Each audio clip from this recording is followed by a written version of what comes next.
The Black Giant, Episode 1, The Crown They Said Could Never Be Stolen, Season Premiere.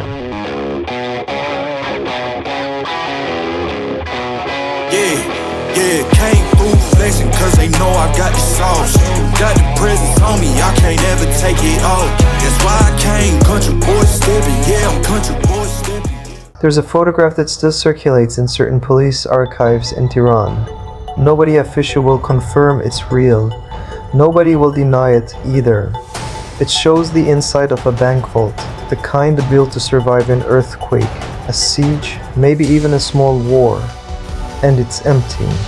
Not looted, not ransacked. Empty the way a room looks after someone has taken exactly what they came for and nothing else. Like the thieves knew the inventory better than the bank did. Investigators who work the case still argue about how it happened. Some say inside help. Some say a flaw in the blueprints decades old that nobody had bothered to fix. One retired officer, when a journalist finally got him talking off the record, said something that never made it into any official report. He said, it wasn't luck. It was a man who refused to leave anything to chance. That man had a name. This is his story, and the 3 people who trusted him with their lives to find out if he was right.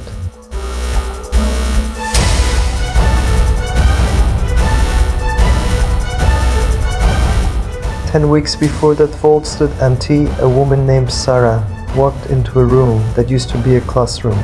She could still see the ghost of a chalkboard lesson under the paint.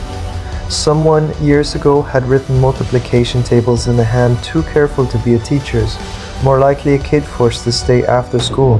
The desks were still bolted to the floor in crooked rows. Dust sat undisturbed on every surface except the one that mattered, a long table near the front, wiped clean, holding a single object under a cloth. 3 men were already there. Hamid stood closest to the covered object, hands clasped behind his back, the posture of a man who has rehearsed this moment so many times in his head that his body no longer needs instructions. Soroush sat backwards on a desk, one boot on the seat, picking at a loose splinter of wood like it owed him money. And Farid was simply present, the way certain people are present in a room without announcing it, arms crossed, already watching the door more than he was watching Hamid. Sara dropped into the nearest empty desk and lit a cigarette she wasn't supposed to light indoors. So, she said, "Are we doing this, or are we just going to stand around like it's the world's saddest reunion?" Hamid almost smiled. Almost. Do you know why I asked for all of you specifically? Out of everyone I could have called? Because we're cheap, Soroush said, not looking up from his splinter. Because you're good, Hamid corrected. There's a difference, and tonight you're going to understand it. He let that sit for a second, long enough that even Soroush stopped fidgeting. This is the last job, Hamid said. I don't mean that the way people usually mean it. I mean it literally. After tonight, after this, none of us will ever need to do this again.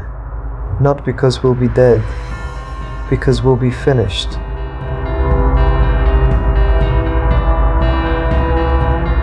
Sara exhaled smoke toward the ceiling and watched it curl. That's what they all say before the job that gets everyone killed. Maybe. Hamid didn't flinch from it. Or maybe it's what someone says right before the one job worth staking everything on. I've had 5 years to decide which one this is. Farid finally spoke, quiet.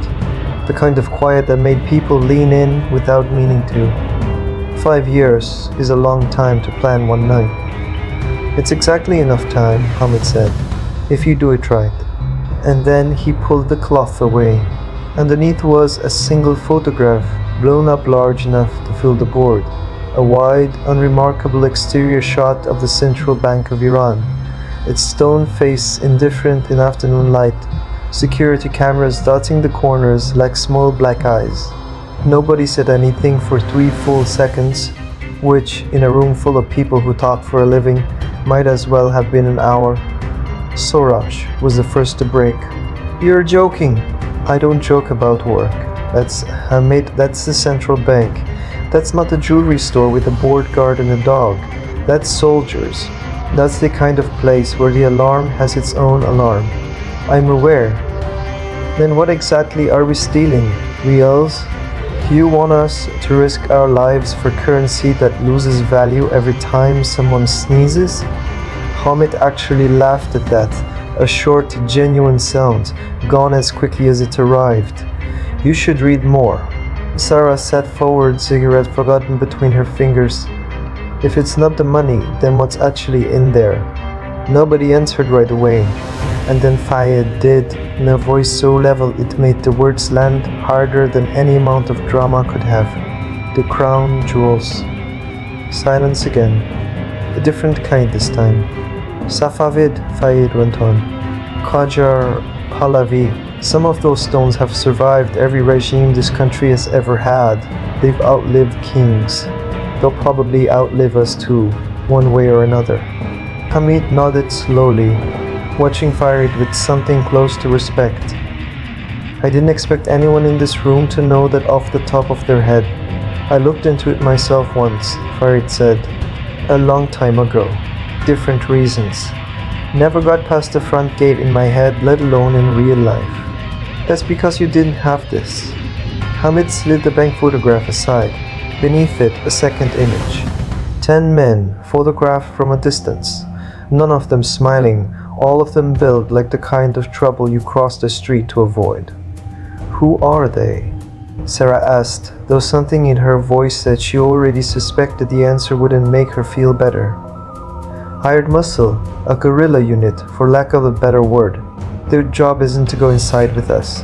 Their job is to make sure that while we're inside, this entire city has something much louder to worry about. Soroush's splinter of wits finally snapped in his hand. He didn't seem to notice. You want to start a small war in the middle of Tehran as a distraction. I want to start exactly enough of a war, Hamid said, to buy us the 11 minutes we need. Not 1 minute more, not 1 minute less, 11. Nobody laughed this time. Nobody argued either. Because somewhere in the space between the two photographs on that board, the bank and the 10 armed men, every person in that room quietly understood the same thing, though none of them said it out loud.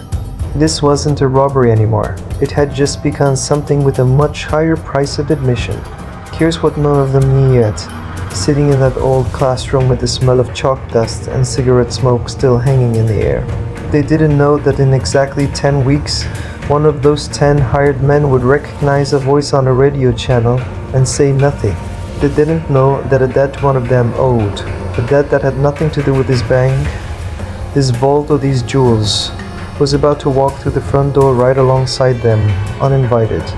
They didn't know that the plan on that board, the one Hamid had rebuilt from scratch 11 times in 5 years, had exactly one flaw left in it, a small one. The kind that doesn't announce itself until it's already too late to fix. And they didn't know that in 10 weeks, at exactly midnight, a service gate outside the central bank of Iran was going to open right on schedule, because Hamid had planned for almost everything a person could plan for. Almost. What he hadn't planned for was one of his own people already carrying a war he didn't know they were fighting. That war starts now. End of episode 1.